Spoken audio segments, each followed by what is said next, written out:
Hello and welcome to My Xbox and Me, episode 284. I am one of your hosts, MC Fixer, alongside Matt P. Video. How you doing, Matt? I'm good, man. I didn't know who you were going to introduce first. That was exciting. What are you talking about? Nobody else is here. What are you talking about? It's just me and Jude, dude. Another great episode with just the two of us. And the prodigal son returns, finally. KRESH, how are you? Too Fresh KRESH. If I don't say Too Fresh KRESH, they're gonna come for me. They're gonna come for me. I can't have it. I'm glad everybody was asking where I was at, and that made you bring me back. That's not what happened. Don't say that. People are gonna believe it. Like, don't say that. That's not true at all. KRESH, you where have you been? What have you been up to? I've been here, busy with house stuff still. Stuff's finally kind of settling down. I should go into my room, but next week. Well, by this week, in like a day or two, but next week for the podcast. Next week for the podcast. Is that what we're saying? Yeah. Yeah. Okay. Fair enough. I'll allow it. So is this the room you're in right now? Is not your room, right? No, this is the basement. So this is supposed to be like just a chill area. another chill area. Yeah. These fucking Americans with their chill areas. I've been talking to so many people. Like, oh yeah, we got a basement and we got this and we got that. And no, like, it's not your fault. But you know, when I hear this, I hear you're rich, which doesn't actually mean you're rich. Not. It's just the fact that you have space. Where in England, I've got this 2-bedroom apartment that is like everyone's squished together. I can't stream in this room because Haley's dad can hear me. Haley was in the shower the other day. I went to take the rubbish out, come back, walk down the hallway, could hear her singing through the wall when she was in the shower. I come in and was like, hey, everyone can hear you. She's like, I don't care. I was like, all right, I respect it.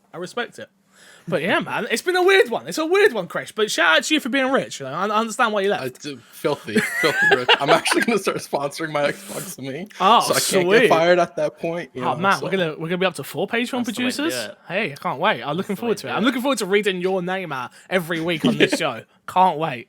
Yeah. If you don't know what My Xbox and Me is our weekly Xbox podcast here on youtube.com/myxboxandme, and of course all podcast services. KRESH, I'm putting you in the thumbnail this week because I have to admit, when you're not in the thumbnail, we've done back worse views as late. I'm not gonna lie to you and act like the podcast numbers have come down. Matt, I'm not saying it's your fault, but you're the new guy, and I've got to blame somebody. I'll take it. Got to blame somebody. But for me, I'm like, yo, do people really love an American on this show? Can't be the fact that KRESH is actually decent at this. There's no way.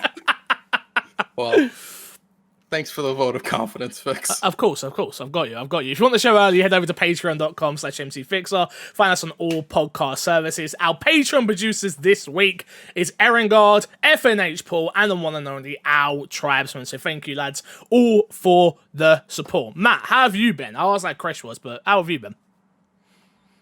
Good, man. Been busy, but good. Good sort of busy. Was looking forward to the state of play last night, and now I'm on come down. But it's the weekend, so I'm feeling good. I'm feeling good. I love the fact that like people's expectations. We got Pokemon today. We had state of play yesterday. There's the rumor of the Xbox event in March. And I'm like holding my expectations for that for the Bethesda one. I don't get why people get their expectations so high. Like, it's just like, if you go in with no expectations, you're blown away by everything. Which is exactly what I did. This is my segue. This is exactly what I did with the Mortal Kombat trailer, which you can now go watch my reaction on the official Mortal Kombat YouTube channel. Yo, that was mad. That's mad. They emailed me. They was like, yo, do you want to be part of this? And I was like, of course I do. Like, yeah, anything to make me seem more legit than I currently am. Why not? KRESH.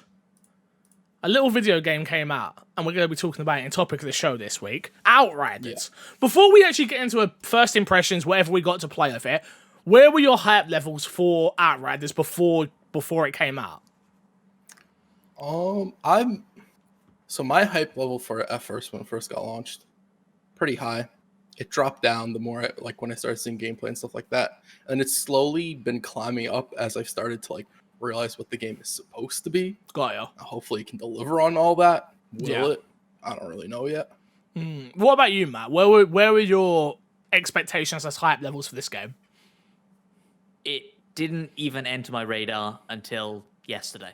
I'm sure I saw a trailer for it at some point and just totally forgot about it. Yeah. It is kind of one of those games that on the face of it looks generic as all hell, third-person shooter in space, right? Like, but yeah, I mean, I've put like less than an hour into it, but I'm definitely intrigued to play more. So I played once it. So we tried to play it yesterday. The servers went down. All three of us were going to play it together. Servers went down, and then so I played a bit of Cold War, which was we'll talk about later. Not Cold War, Warzone, sorry. Which we'll talk about later. Then I jumped back on and played it. It feels very much like a AA third-person shooter. It doesn't feel AAA at all. And I think going in with the right expectations for a game like this is always key, like anything. And I don't think it's being called a cross between Destiny and Gears of War, which, in my opinion, is like super high praise, because Gears of War is one of the best third-person shooter games out there in general, and Destiny has some of the tightest shooting mechanics out there, done by Bungie, right?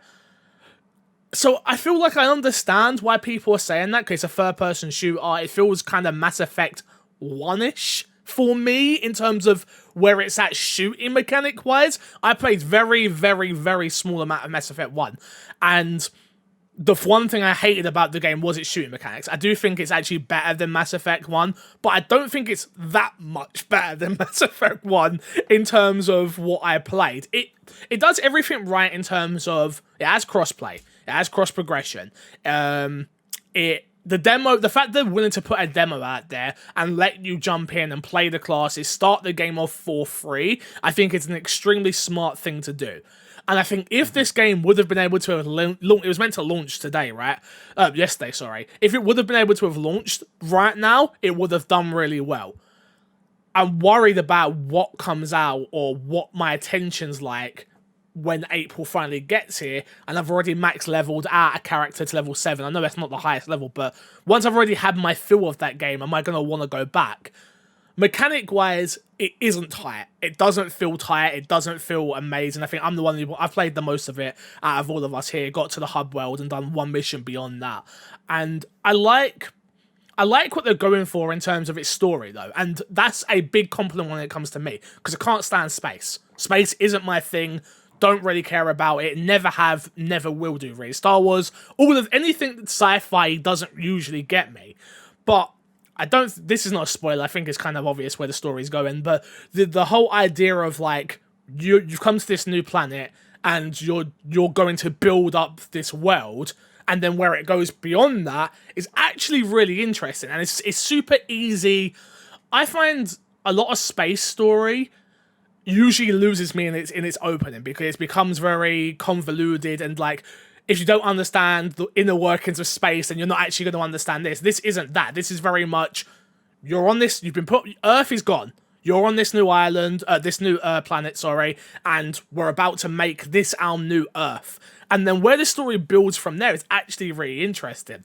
It does some really strange things for me in terms of its cutscenes. Did either of you guys get to experience any cutscenes at all? No. Yeah, fair few. So, did you notice the way did you notice it always does the weird fade out? Like, something can happen, and then as the game's progressing, like as the cutscene's progressing, it'll just sort of fade out and stop suddenly, jump to a load screen, and it loads you back into another cutscene, and it does the same thing. It feels really weird. I played it on Xbox and PC. On? Both. I played it on both. Did it on both of them. I was doing it both. Both. Yeah. It's not something I noticed. I'll be real. I was trying to get as much gameplay in as I could. I was skipping a lot of cutscenes. Okay. So I didn't notice it too much. I'm not sure if they've said or not, is progression carrying over to the main game? Yes. Yeah, it is. Do we know that? We do. Yeah. Okay. So you've just skipped the beginning story. Well, my thinking was maybe I'll jump in, I'll try a few different classes, and then start if again. the game grabs me, I'll get interested in the story then when it comes out. Yeah. Okay. Because that's always my fear, is you put 20 hours into something like this and then start over when the real game comes out. Anthem. Yeah. No. Yeah, exactly. We'll talk about Anthem later. We'll talk about Anthem later. Yeah, I think it's gonna do well. I'm gonna play a lot of it, but I don't think it's for the reasons of which I actually want to. Not because it's the tightest mechanics, not because the graphics look beautiful, not because its world was mind-blowing, not because I thought the story was interesting, but I don't think it's going to be Last of Us or Gears of War or something like that. I think it's just the perfect game of you and two buddies jump in, shoot bad guys in the face, we grind that gear. It's not like Destiny in the way of like it's always on, well, it is always online, but it hasn't got like that games as service-y vibe. It feels a more compact version of Destiny where if they do bring out an expansion, cool. And the thing that this lives and dies on, right, is its endgame as everything. It's all well and good the story being there, but it needs a good endgame. I think this game will be a very interesting comparison to a game like Destiny, where there is a bigger focus on, like you said, this AAA polish. But for a large part, Destiny does not so much anymore, but it did lack this end game. And even now, people still complain about end game. But we saw it with Avengers when that came out. It did have this lackluster end game. That this really seems like that's the aspect they're really focusing on this game, is the looter aspect of it. Yeah. And it is very power focused as well, which is like why maybe they were like, the controls don't have to feel as tight if we put more focus into the abilities, yeah. which I'm hoping is really the case with this game. Which sorry, go on. Go on. No, please, plenty. I spoke plenty. Please go. For me, the sort of the biggest direct comparison is Division, right? And I put a lot of time into Division 1 and 2, not because I actually liked that game, but because for me and my friends, it was our version of the pub, right? Like we all live in different parts of the UK. So playing an easy game that you can just sort of run through, chat away, don't care about what's going on in the story, don't care too much or even about loot necessarily, but we're just enjoying the tight enough gameplay and this experience together. And for me, it's hitting all of those notes, right? Of like, gameplay isn't the tightest thing in the world, but I'm already more interested in the characters. I'm already more interested in the setting, and I'm more interested in the abilities in Outriders than I ever was in The Division, which to me was an incredibly bland kind of aesthetic game. Interesting. So like I say, I haven't put much time into it at all. The abilities I've seen so far are visually very interesting and mechanically enough interesting. And so, I'm definitely excited to put more time into it this weekend. And I think, like you say, if the three of us can jump into a game together and have a laugh, that game all of a sudden has a much, much longer life cycle for me than playing it solo. And I think that's where this game lives and dies on the fact of, I think it's very smart that it's 3 people and not 4.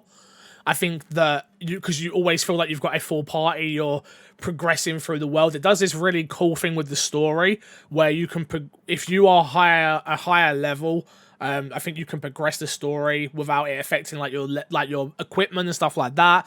The one thing I wonder that I don't know if it has or not is any PvP or which for me is the thing that Destiny and The Division both have that I enjoy, though I didn't play much of it because the game never fully grabbed me. Like The Division 2 to me was the perfect example, but gamers are gamers, unfortunately, which is it's a world where there are higher loots, right? And you can go in there. The objective of The Division 2's multiplayer isn't to kill each other necessarily. It's a case of like, there's a higher loot here, we could work together, and there's always that fear you could be betrayed, which I love. I love that in Rust, I love that in Division and Division 2, but what it ends up being is just a case of we see someone, you shoot them on sight, and then whoever's got the better gear wins. Whoever's got the meta gun or whatever gear or whatever it is wins at the end of the day, and that's when the game becomes boring and not fun for me. I think with games like this, that's generally the issue with PvP. Is I don't think this game has PvP, and I hope I don't think it does. I don't think it does. Because PvP ends up being one of two things. Either PvP is really poorly done because it's all meta-based, or all the powerful and fun stuff that is in the single player or the PvE stuff gets nerfed so that it fits into PvP's balance. And I think with games like this, at least for me, and I know some people love Destiny's PvP and even Division's PvP, it always ruins the overall experience for me and brings a lot of the other stuff down. I think I think you're right. I think no, please go.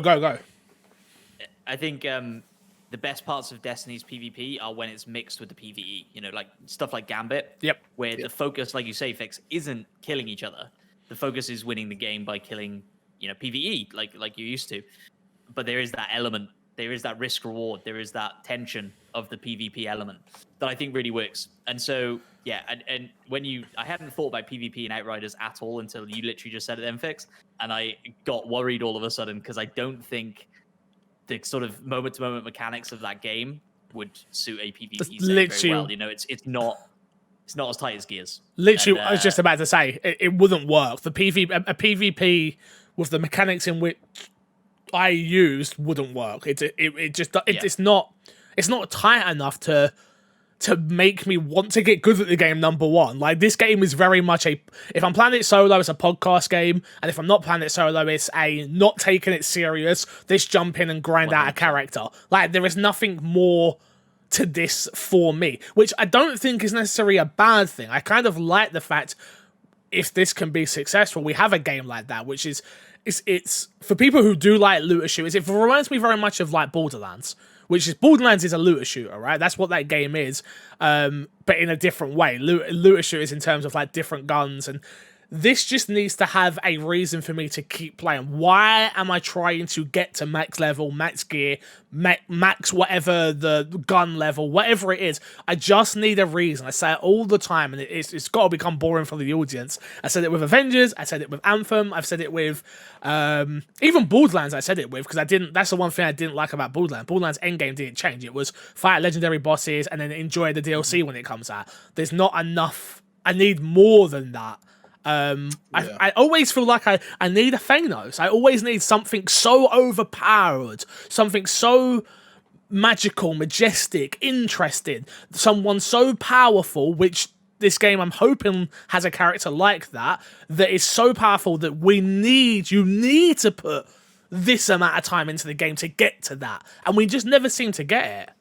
Yeah, I'm a little bit worried with this game because it does have 15 different world levels. Yes. And I think a lot of games, we saw it with Avengers, they'll act as if world levels is enough. You do need that, like you said, that Thanos, you do need that raid or that boss, that difficult fight in an encounter where like the perfect build and all this stuff helps you go through it. Well, you need that, and then you need to build off of that, right? Which is like, you need that, and then in a month's time, we need another one, and in a month's time, we need another one, and in a month's time, we need another one. Like... Yeah. Which is hard. It's hard in game dev. You can't... It takes too long. It just doesn't... That's why I find most of these games foul.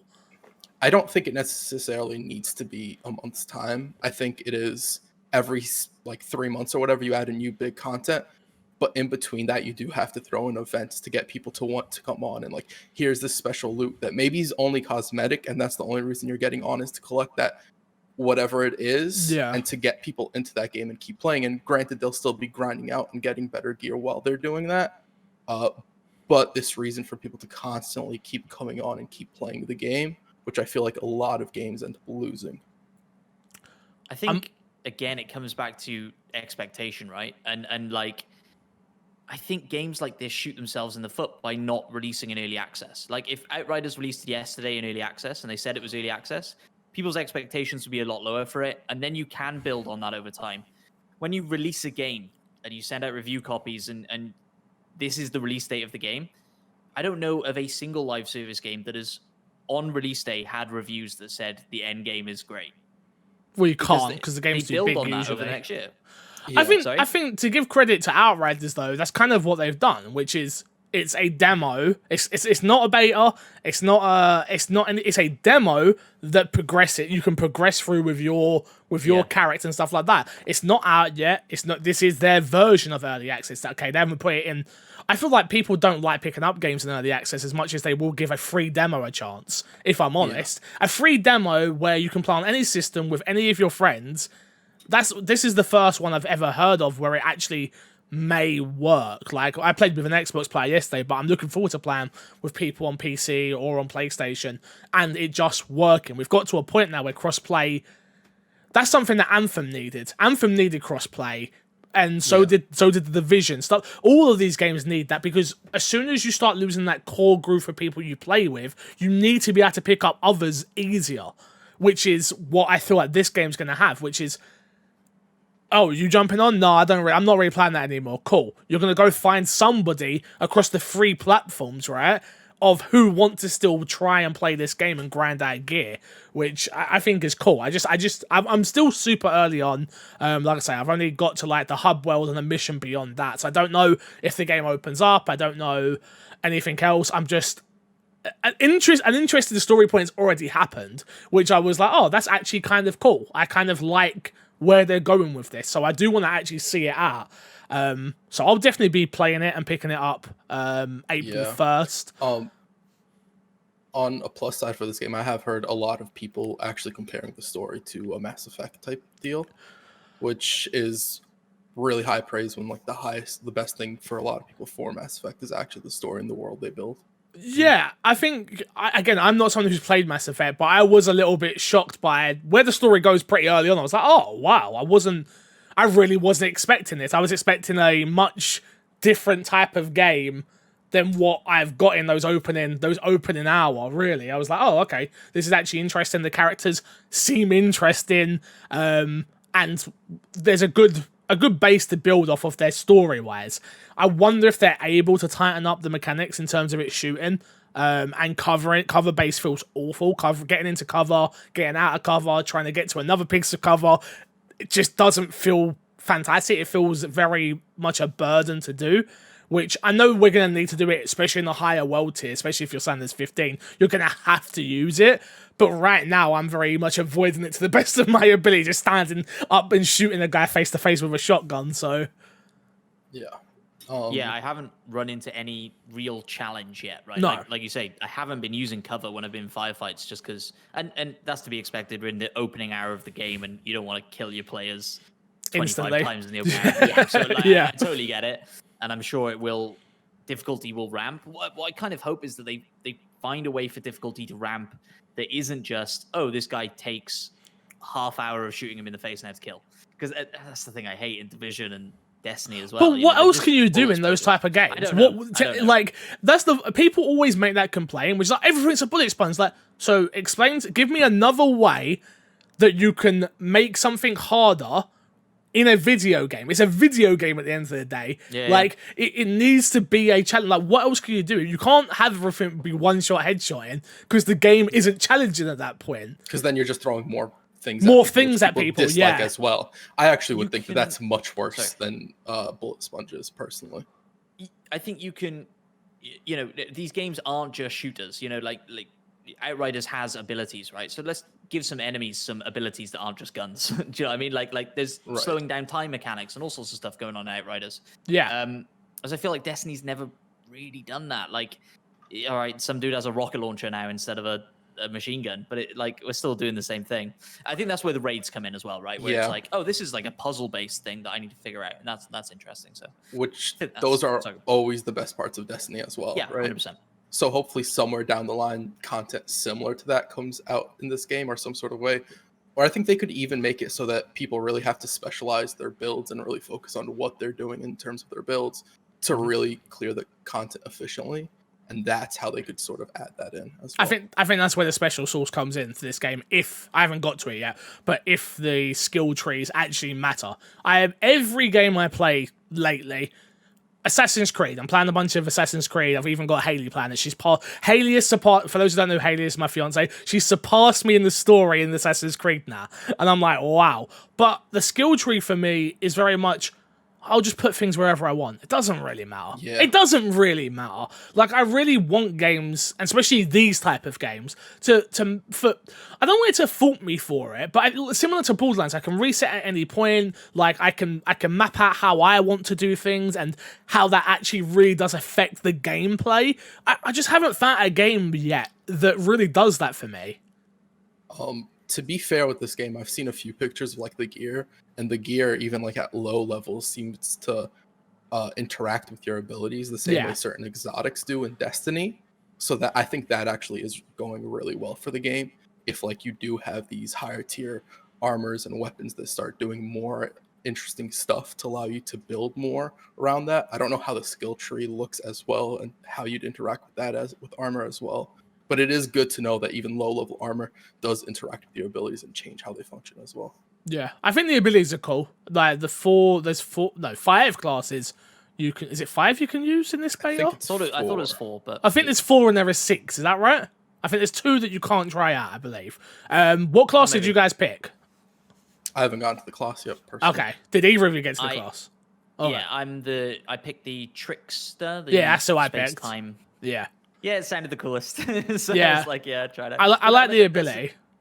It's a weird thing, right? To have, I suppose it makes sense if there are 6 subclasses, but to have it locked off to you can play with 2 friends, party of 3, but we have all these subclasses. And Yeah. then it's like, oh, well, if you're really going to dive into this, like, you need to spec out your character.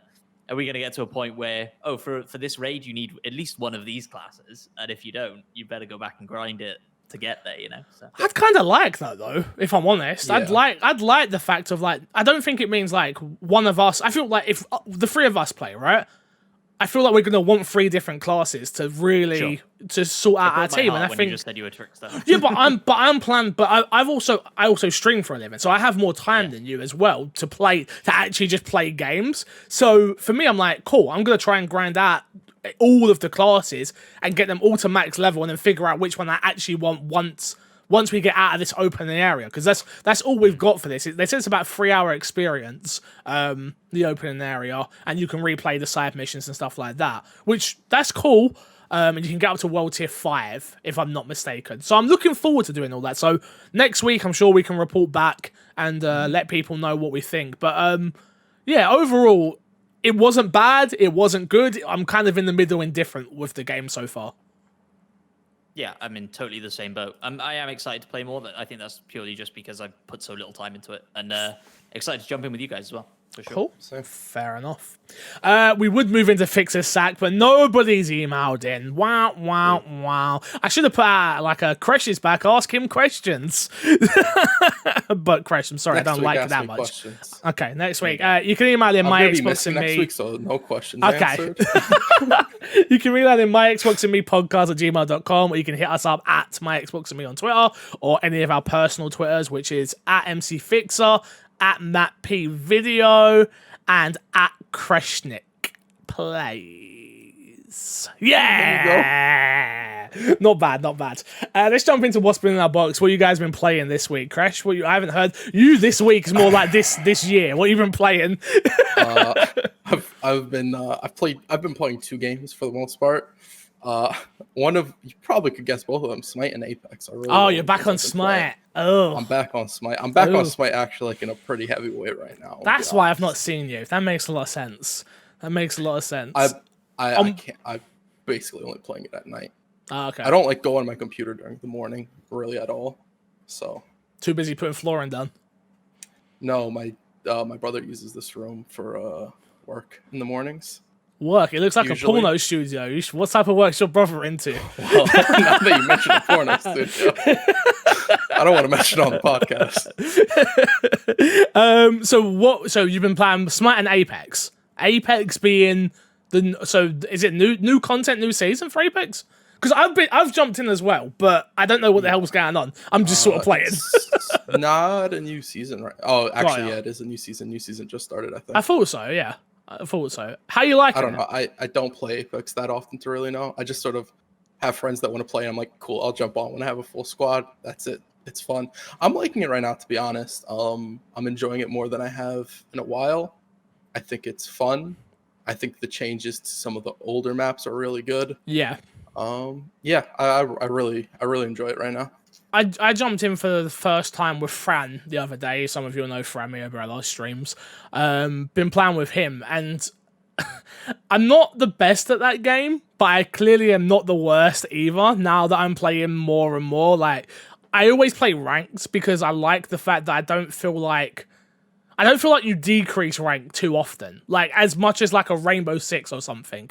Like you can play ranked, you do decrease if you do really bad, but I find myself usually being in like the top 5 anyway at the end of matches. So, and I'm still so early on in my rank that I'm sure it won't decrease until I get to like platinum or some bull crap, which I'm not nowhere near that. I'm still bronze.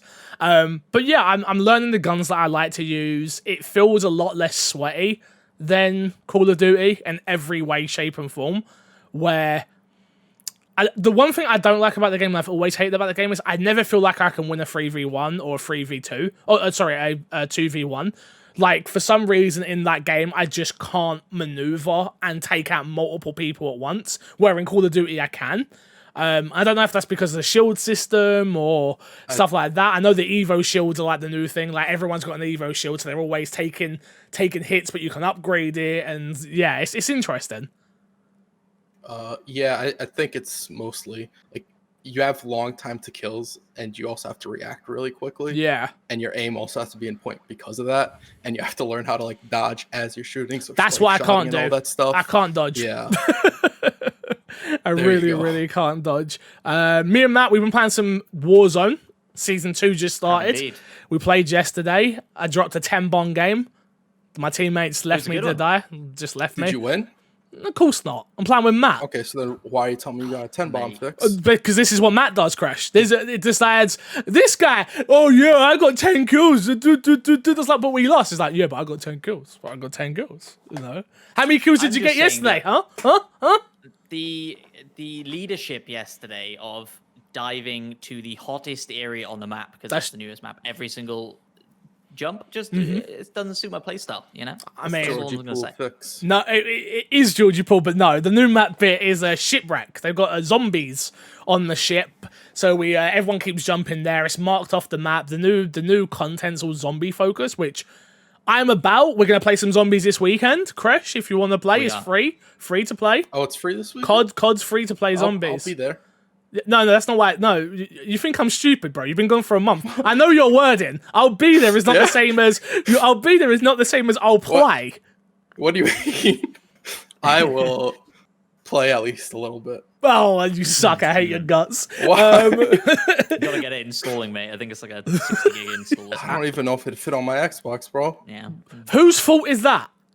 That's your fault. I told you to get an X. I told you to get an X. You got a stupid I'm S. satisfied. I don't know. I'm satisfied with my S. I'm just saying. It holds enough games for me. I love it. It looks nice on my desk. It's good. Why do I feel Can't play like Call of Duty? The only downside. why do I feel like I'm gonna be the person that sends you both 1 terabyte cards and like, guys, this is a business expense. You will send them back when I sack you. You'll play Call of Duty with me now. It won't be cool. It'll be Outriders as well. I guarantee that it turns out to be a big game. And I'll be like, guys, I need to play. Sorry, my Xbox can't hold it. I'm like, oh, here you go. Just leave me alone. Come on. What do you think of COD? This season, we're still learning the meta. Matt, I'm not gonna lie to you. Don't worry about that. Dude, I went on TikTok yesterday. I want to bring this up. I went on TikTok yesterday, saw a COD TikTok, and took this screenshot of the kids playing. I'm using TikTok to learn how to play the game. Everybody was ragging on me yesterday. We were in the war zone. I find an M16, and I say, "Hey guys, I saw a TikTok that says the M16 is the new meta." And then I go on a tear, right? It's incredible, KRESH. You never see anything like it. I miss every single shot. It was rough. But everybody's taking the mick at me because I'm on COD TikTok. I mean, and then you know what? I think better of you because at least you did some research and these guys were using some random research. Are you using TikTok? It's just a For You page. You didn't do no research. It popped up. Well, first of all, you're swiping through your For You page, right? A video pops up. It has to pique your interest. Then you got to stop. You got to watch it. You got to observe. You got to intake. And you got to be like, I'm going to remember that so I can bring it into the game later. That's what you don't understand. See, I'm on TikTok for the information, not the entertainment. You see? Exactly. I'm there for the research purposes. What entertainment? It's just a bunch His For You page is all just Imagine.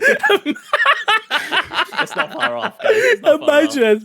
Yeah, no, my fault. I literally went and searched. We're about to talk about TikTok now. I went and searched a bunch of terms and followed a bunch of accounts just so I could get rid of all the children on the For You page dancing. I was like, this is ridiculous. I can't do this. Also, go follow me on TikTok at MCFixer. I've got an account now. Do you post TikToks? Shout out to my editor, Nick. Also, Shotgun, he does my TikToks now that he's been making. So, shout out to him. Yeah, KRESH, things have changed since you left. I leveled up, baby. Started doing TikTok. I didn't level up. I paid an editor. That's all that happened. All right, that's the difference. I had to pay someone to do some work for me. That's all. I get replaced. Fix gets an editor. Starts paying an editor. I don't know what's going on here. You left. I got to use your money that I was paying you to pay an editor. That's what the difference is. Can I get that money back? Because I don't remember I was getting paid that money. Look, guys, you'll get paid when I get paid. I promise. All right. Shh. Don't say anything, buddy. Anything else, Matt? You've been playing? Anything else? What have I been playing? I'm sure there's something that I can't put. Oh, you know what? Me and my girlfriend got back into Stardew Valley because of the the new update. Update. Yeah. And that has taken so much of our lives. Like we used to play on Vita back in the day. Jesus. Oh, Jesus. That game's old enough to be on the Vita? Yeah, dude, that game's old. I haven't played Stardew in forever. I've got it on Xbox. I've got it on Xbox and PC, and the multiplayer update caused some arguments, mate. Are we double dating? Should we double date? We've almost broken up over this. Hey, mate, we could do it. Should we double date and just play Stardew together? All of us open a farm together. Let's do it. KRESH, you can come too. Nah. I don't think I want to be a fifth wheel. I'm good. I'm gonna go play on my own, and I'm gonna romance all the characters. Okay, I'm gonna do that on my own farm. I respect it. What's the new content? What's it like playing split screen? I can't imagine. That's why I've got 2 Xbox Series X's in the house. I'm like, nope. It's great. I mean, we're playing split screen on PS5. I don't think it's pushing the PS5 to any limits or anything like that. Fair enough. But yeah, we're great. The UI is a little small, maybe, is my major complaint. But it's great. Stardew is one of those games, man. There's nothing more satisfying than walking out of your house in the morning and seeing all your sprinklers kick off. You got sprinklers in that game? Shit, man. Oh, I never got to that far. Had sprinklers. No, I'm being KRESH. I'm actually pretty jealous right now. Do you know what, KRESH? I've decided we should start a farm. Forget Haley; she can't play with us anymore. Just me and you. It's just me and you, like the old days. Remember? Oh, dinner dates. Okay, mate, That's a throwback for anybody. Carry you in Stardew. Our farm will be incredible. Nah, can't do it.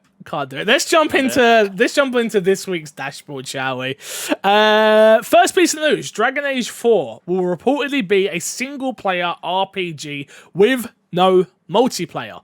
After the success of Star Wars Jedi Fallen Order and the troubles of Anthem, Dragon Age 4 will reportedly be a single-player RPG without multiplayer. This was taken from IGN, by the way. Just a day after the official cancellation of Anthem, which we will talk about after this story. I forgot to add it in, but we'll talk about it. Update planned for BioWare's latest game, aimed to overhaul many... Oh, this is just talking about bloody... Let's talk about Anthem first. While we're here, let's talk about it. Okay. Who's actually upset by this news? Because I'm upset. I'm upset. I'm straight up upset. Like, don't get me wrong. I understand the business of this. It makes perfect sense from EA, and I don't blame EA in the slightest. This isn't one of those, EA, how dare you? But I'm not gonna lie. I think this may have been the first game that no, it can't be the first, but one of the biggest ones that I bought the Kool-Aid on. Where, like, I bought the game, and I remember it like it was yesterday. Casey Hudson, this game's going to evolve. The story's going to grow. Do you remember when they said all that? Do you remember when they said all that? Because I remember. Yeah. And I remember getting the base game and enjoying it enough and being like, don't worry, more content's coming. And it just never came. So, obviously, for those who don't know, EA have cancelled Anthem. They did put out a blog post saying that the game's not shutting down or anything, but they're no longer putting any more content or time into it. And yeah, it upsets me. It upsets me because that was a game that me and the missus loved. Me and the community, we played that game. I've got a lot of hours in that game on multiple consoles, and I'm upset. I'm upset that we didn't get to see what they had worked on, because they clearly worked on something.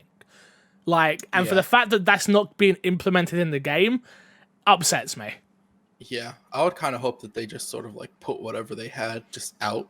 Yeah. And like, hey, we're not working on it anymore, but this is what we had. Like, here's some new content, especially for the people that are still playing it, because there are people still playing it that haven't stopped playing it.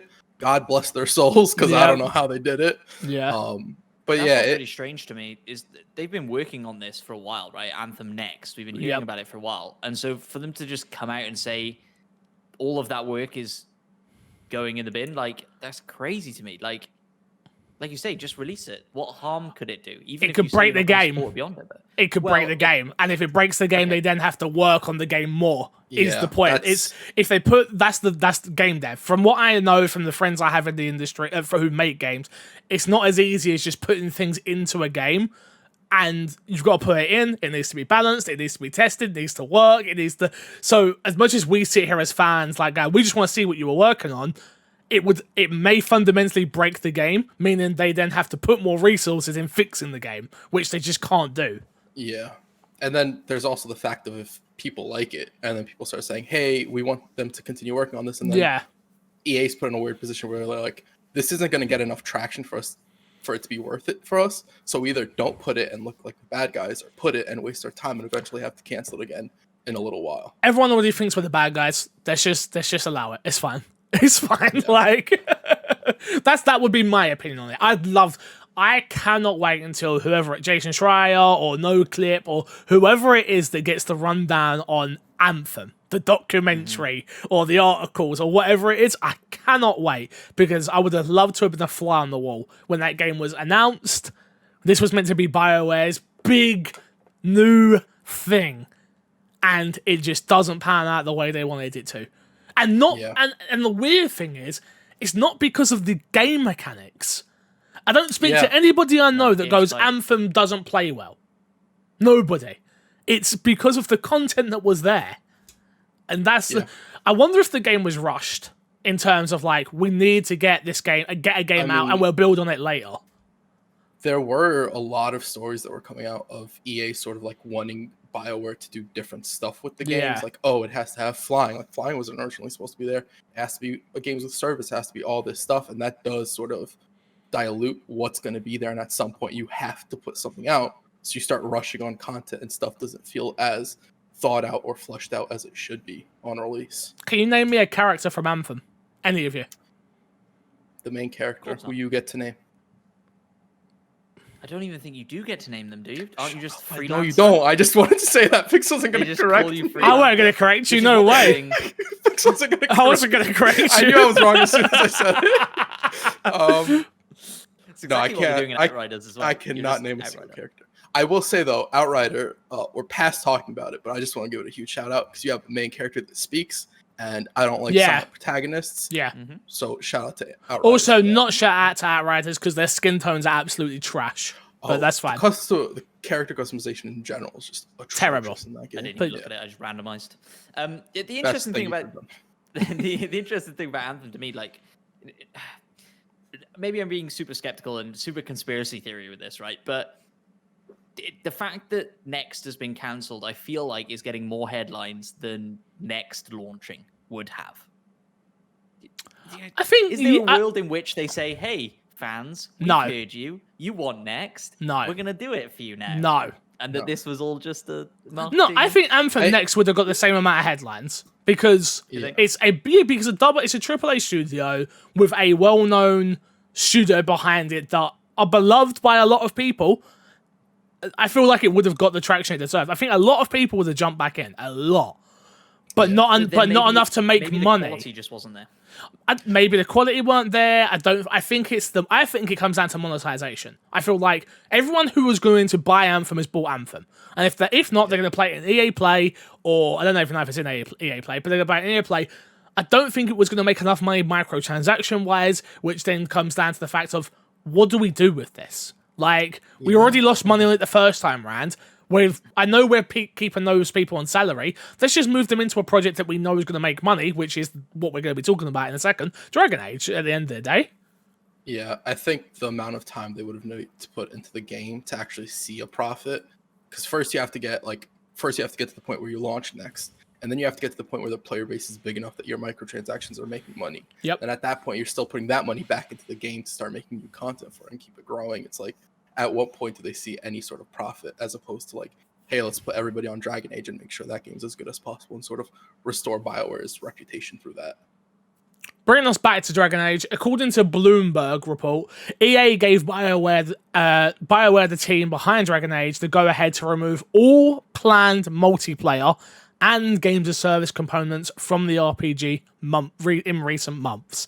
I'm not going to read the rest, but the point is EA finally woken up to the fact that single-player games are a big staple in the games industry, obviously, and I think it's a weird one for me where like I probably would have played Dragon Age more if it was a multiplayer game more than I would if it was a single player game. But I think for the quality of the game, it needed to be a single player game. For BioWare to get to where a lot of you guys and listeners and people that have been on this podcast have spoken about BioWare, my only experience with their games is Anthem, unfortunately. So I have quite a negative response to BioWare as a name now. But are you happy that it's single player? Do either of you guys play Dragon Age or any of the others? Inquisition. I Yes, played a fair bit of Inquisition. It's not my sort of game. It has this weird combat system, right, where you can either play it in real time or you can play it almost turn-based, but not quite turn-based. And like, it never felt like either felt good enough to sort of propel me through that game for any reasonable amount of time. But I know Dragon Age is one of those huge franchises that people absolutely love, and I'm sure those people are very excited about this news.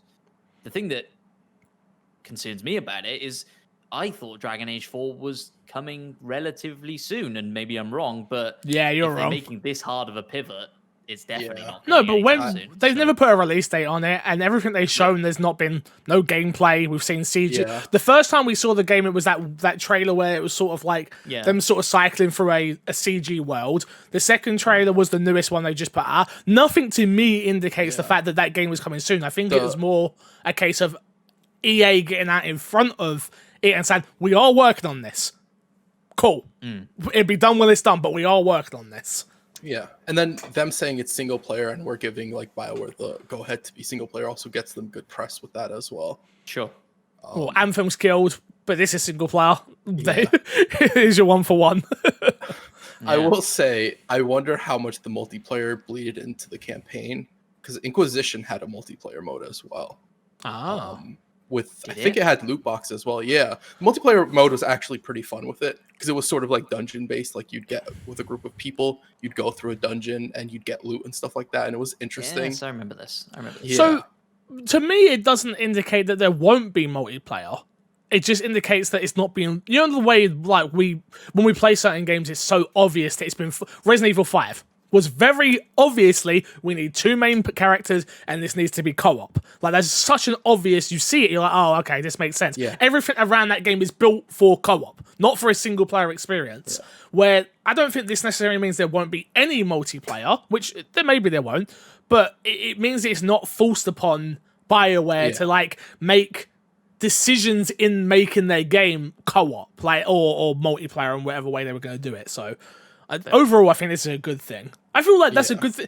More studio needs to understand this, right? Which is like, let the developers make the game they want to make. Which I know that's easy to say from me, armchair quarterbacking it here. I understand that, but we've seen it now with so many games. Like when a development team put everything they want into a game, you see what you get. You get so much labor of love in these games and so much talent is put into it compared to when it's like games of service, gotta have a battle pass, gotta do this, gotta make lots of money. Cool.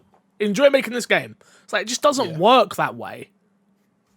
Yeah, I also want to give EA a shout out because if I'm not mistaken, they recently came out with a statement as well where they're like, if Respawn wants to work on a Titanfall is 100% into their hands as well. Yeah. So it does seem like that is a pivot that EA is starting to take with its developers. At least its big name brand developers is sort of like, your future of these games is in your hands. We're not going to be meddling as much. But I'm pretty sure that also means that if a game fails, it's also going to be harder on you as well. Exactly. Which is a give and a take, but I think it's worth it for most developers. I think it's worth the risk to have that creative control over the projects you work on. I think it's worth it.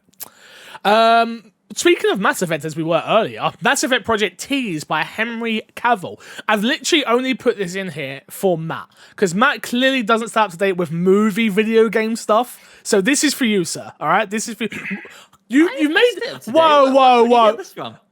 The other day when we were talking, like, what, there's a Borderlands film? Like, yeah, Kevin Hart's in it. You're like, oh, yeah. I didn't know that. I don't care about In Matt's defense, that's completely forgettable. That is very forgettable news. I hear much more about Henry Cavill and Mass Effect than I do Borderlands and Kevin Hart. and so I'm in on that. Henry Cavill, who has reportedly brought Geralt, who already brought Geralt to life, apparently, Geralt to life in Netflix's The Witcher, has just teased that he may be working on a Mass Effect universe. Cavill shared a photo of himself on Instagram with the words, quote, "secret project," question mark, or just a handful of papers with random words on it. Guess you'll have to wait and see. Happy hump day, y'all. Hashtag hump day, hashtag secrets. Included with the image was part of what appeared to be the script of a, quote, handful of papers with random words on it, end quote, but it was too blurry to make out what was on the page. Game Pressure used a program called Focus Magnet to remove the blur and cleared image reverse, such as words as, feel free guys, you're Mass Effect nerds, help me. What we got here? Cerberus? Yeah, go on, who else? I don't know that character's Talinora, Talizora, Geth. and Geth. I knew the Geth one, guys. Come on, I know I'm I'm dyslexic, not dumb. IGN has also used focus magic to fix the image and confirm these words appear. So, for you Mass Effect nerds, congratulations. It looks like you may be getting this. I'll talk from my perspective, which is I'm actually really excited about this. As someone who's not into Mass Effect, and I think I would have been such a hipster pose or whatever you want to call it if I would have said I was into The Witcher. I played The Witcher 3, enjoyed that game, but to say that I would be into The Witcher would have been a bit like, oh, did you read the books? Did you play the other two games? Like, no. For me, this could be a perfect point for me to jump in, especially with obviously the remake coming out soon. I love The Witcher series. This could actually be good. It could actually be good, and I'm excited. If this is true, I'm very excited. Yeah, I'm excited to see Henry Cavill attached with this. I feel like a lot of the stuff he does really good portrayals of characters that already exist, be it in video games or comic books. So I'm really excited to see how this works out for him, and I'm interested to see exactly where they'll go with the story and what they'll do with the story. How do you think they do the whole femshep, malshep? Like, how do you think that? Do you think it could be like a brother and sister character, and like? No, it'll just be one character. I think they'll if it's Henry Cavill and he's gonna play Commander Shepard, I think it's just that's it. Okay. Yeah. I would probably prefer this to be a side scope story that doesn't involve Shepard. Okay. And show me something else from that world. Because it's one of these games that has this massive lore, massive deep history to it. Set it before, give me some prelog to the Mass Effect games or after, and I don't know. Tell me a new story with it, because I think you're right. I think you almost can't win. You know, if you decide you're going to do Commander Shepard, if you go for the guy version, people are going to be angry. If you go for the girl version, people are going to be angry. And oh, God, could you not do twins or something like that? No, like, it's just one character. They're one character, right? They could do it, but what I'm saying is, I understand that it's one character, but what I'm saying is, of like, it doesn't have to be. Like, it could not be one character. I think that creates the same problems it does if you pick either character, and maybe worse. Okay. Because you start splitting up sort of story aspects and character moments that people would expect, like depending on like what choices they decide to go with, obviously with the narrative. Like, oh, I wanted to see this character moment, and it's supposed to happen this way, but because they gave a certain plot to one of the Shepherds, the other Shepherd doesn't interact in that way. Remember, my franchise got destroyed. Anything can happen. If you've seen the Resident Evil films, trust me, anything can happen. Oh, but I saw Nemesis. Redemption, right? Guys, I saw Nemesis have feelings. Anything can happen in these damn films. All right, I saw it. I saw it happen. I've seen the way Nemesis chases you around in the game fix. I'm pretty sure he has tons of feelings for you. You can tell that he stars. I want to hug. Like, come here. No, get the hell out of here with this. No, I get what you're saying. It's I'll be interested to see where it goes. I think the safe option is to go with it sucks, but the option that I think the majority of people will probably want is the Mal version, especially with Henry Cavill being attached to it. But I agree. If you can tell a story in there without those iconic characters, it would be cool. I don't want that personally because I want to actually find out why this character is interesting because I've not played the games. Right. So I feel like they could do a side story and still have a lot of the characters that you interact with in the main story, depending on like when they choose to do the campaign. Yeah. Or like the story that they're telling. I think that would be the way to go. Yeah, I think that's definitely an option.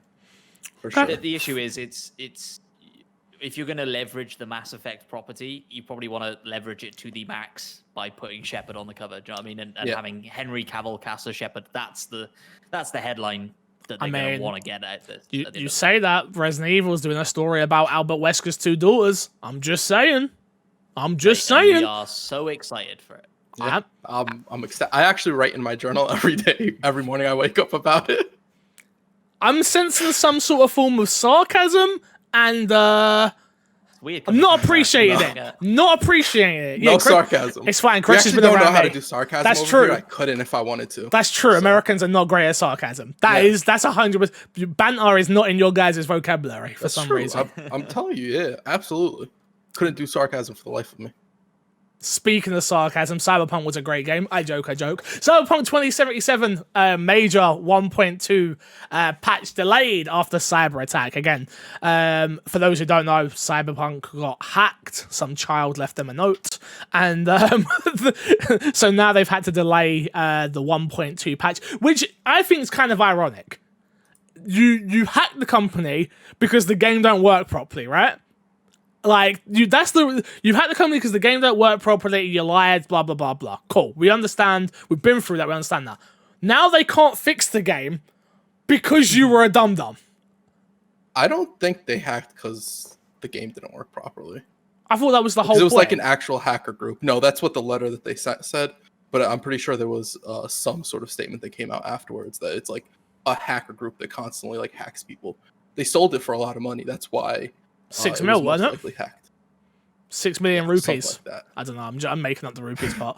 The quote we got here, which is, while we dearly wanted to deliver patch 1.2 for Cyberpunk 2077 in the studio's time span, we detailed previously the recent cyber attack on the studio's IT infrastructure and extensive scope on the update mean this is unfortunately will not happen. We need some additional time. Carrying on, our goal for patch 1.2 goes beyond any of our previous updates. We've been working on numerous overall quality improvements and fixes, and we'll still have work to do to make sure that's what you get. With that in mind, we're now aiming for release in the second half of March. This is not good news. We enjoy sharing, but we want to make sure we launch this update properly. Stay tuned for more information as time draws closer. Thank you for your continued patience and support. Can't get a win over there, can they? Cannot get a win over there. They had a chance to have a win. They messed it up. I don't feel bad for them. Let me rephrase that. I feel bad for them for the hack. I do not feel bad for them for the quality of game they put out. Yep. Like, you dicked over a lot of people to earn money, which unfortunately, it just isn't a good look. And they don't deserve a win yet until they can show they can fix this game. And then they've got their next game. Their next game, which is honestly, what happens? Their next game can't launch in the state that Witcher 3 launched in, because Witcher 3 had bugs in it. Well, bugs, UI had this problems. Great fanfare to the player base and the people who played the game, right? And everything they've done with this has sort of ruined whatever sort of relationship they've made with their community. For the most part, there's still some people who will defend them. Of course, but it is for me especially. Like, I don't care for CD Projekt Red as much as I did at one point. Well, I think look at me. I've got CyberPunk sat on my shelf, still in its wrapper. Like, I'm just like, all right, cool. Like, I'm not happy about the situation, but I will wait. And now I'm at the point where I'm like, I will wait for the Series X version of the game before I even consider touching it. So I may not get to the game until a year and a half after it's been out. But that's just the way the cookie crumbles at the end of the day. Anyway, moving on. Dying Light's development hindered by, how do I pronounce that? Aligned? Studio turbulence? Alleged, thank you. A damning report about the state of the studio's culture at Polish developer. What's going on in Poland? Yo, what's going on? Guys, help me out. Techland has revealed a number of issues impacting the creation of Dying Light 2. The situation, which stems from what the report aligns, is a bullish, autocratic tier of upper management, I did well there, has resulted in numerous staff walking away from the project and the studio. The report published by The Gamer compiles a number of testimonies from anonymous sources who either currently work or have been employed by Techland, among other allegations. It appears that the company's management is having a negative effect on both the morale and workflow of its employees, and thus, in turn, contemplating and showing development of the Dying Light 2. Apparently, at least 20 staff have left Techland in the last 2 months. We knew something was wrong with this game. That was obvious. Yeah. Like, this game got shown, 2017? 18? 2018, I believe. Xbox's show. I remember it being shown. I remember being like, wow, I hope I can play this, because the first game I couldn't play due to it just made me feel physically sick for some reason. It looked complicated. It looked interesting. Everything about it seemed like it was going to be a very good game. The fanfare that Dying Light 1 had, it got all that DLC. It just kept selling. It did fantastically well. But we knew something was up with all this. There's been reports beforehand about stuff like this happening at the studio, which I hadn't wanted to speak about just because it wasn't confirmed. Now we've got like actual confirmed off the record sources for this. I feel more comfortable speaking about it. Like, it sucks. What is wrong with management and things? Like, I get that making games are extremely hard. We've said this again. I'll keep saying it because we know it's true. But you work in such an environment I imagine to be so fun. You're all working on such creative endeavours. Why is it so hard to manage a group of people like this and be good to them?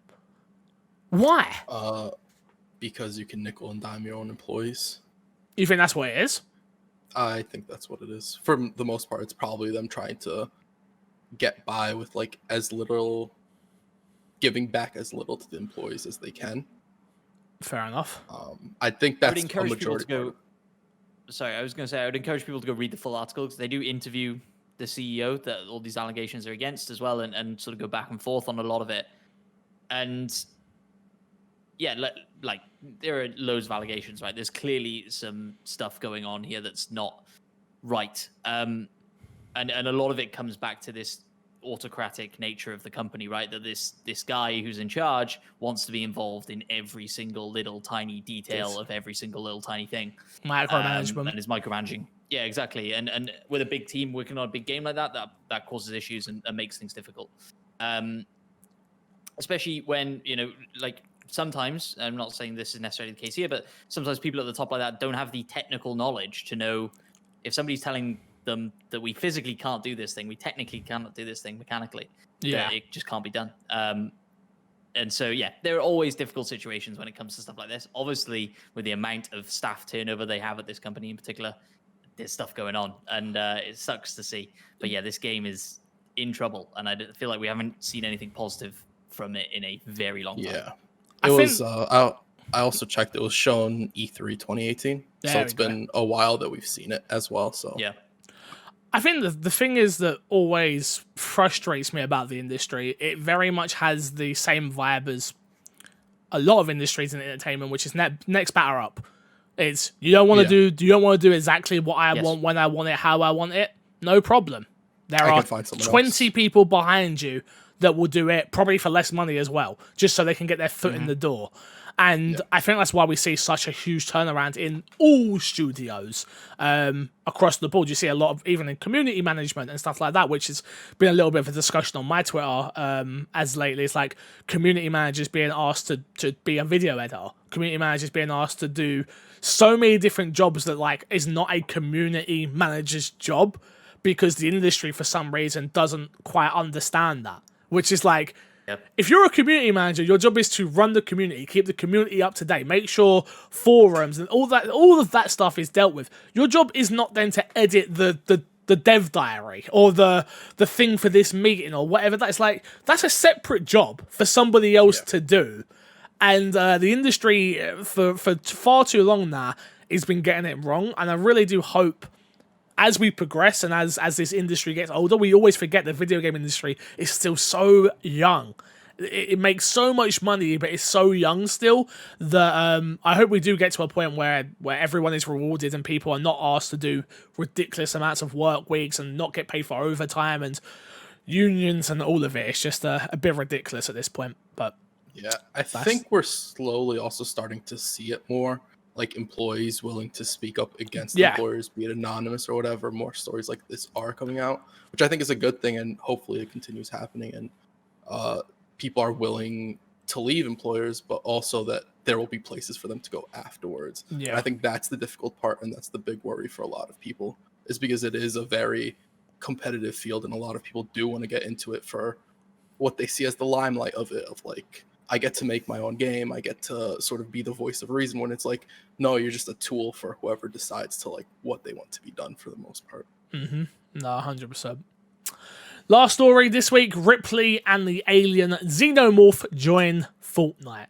The Alien franchise has invaded Fortnite, as both Ripley and the Xenomorph are now available for purchase. Guys, this game, it don't stop. We got Ryu and Chun-Li as well that just got added into the game. We've had Marvel superheroes. We've had John Wick. We've had... Where does it stop with Fortnite? And when do we get a mode where there is no building? Never. Is that what you want? Never. That's all I need. That's all I need. Best day ever, KRESH. Best day ever. Best day in Fortnite. Best day ever. The one day where they were like, you can only carry 30 mats or whatever it was. And that was the limit. It was the best day, Fortnite was so good that day. It was the best. I don't know why they can't just give it to us. I do know. I totally understand why they can't. But that's all I want.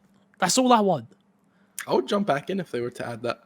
Dude, I've got Master Chief. You could have bought Kratos. Like all of these skins, and this is the best Marvel Ultimate Alliance game there ever is at this point already. Like what the hell's going on? Like I just want a mode which me and the other granddads, me and the rest of us old people can go play. Why can't we have that?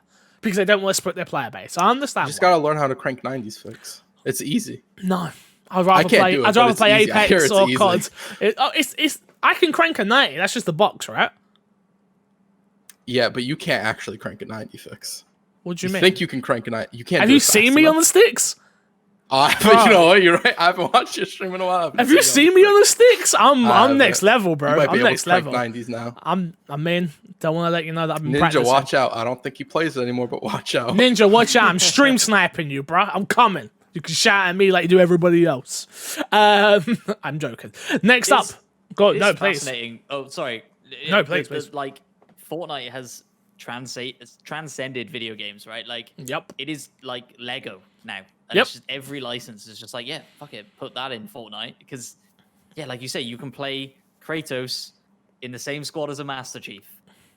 With a Chun-Li. What? Like, that is... Yeah. With a Chun... Like, that is mental. It is...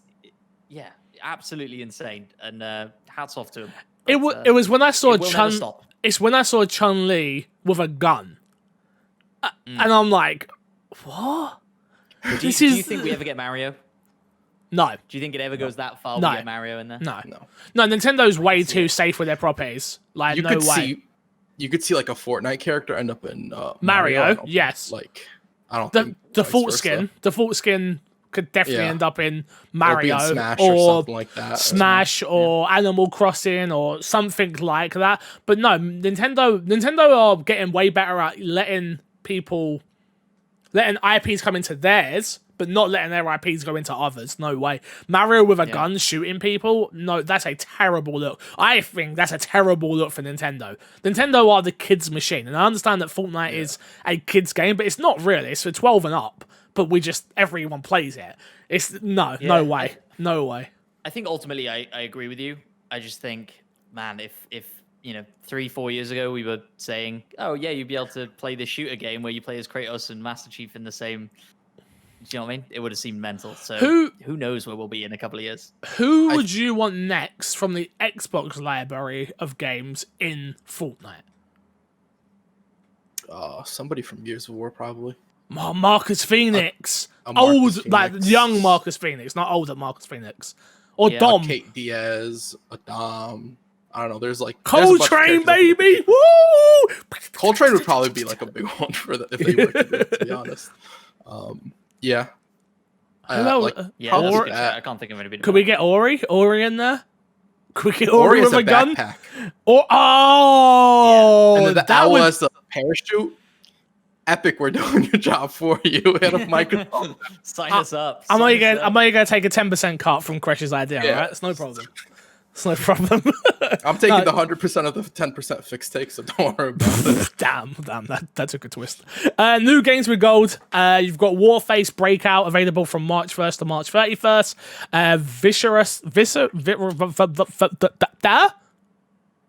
Viscerous. One. Is that right? Vicious. Yeah, I Vicious thought I attack said on that right. Apocalypse. All right.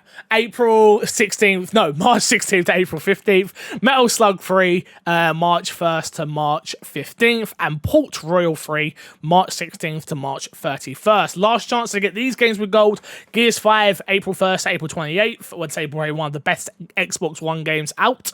Resident Evil, February 1st to February 28th. A game that you should have all played by now. Dandara, Trials of Fear Edition, February 16th to March 15th.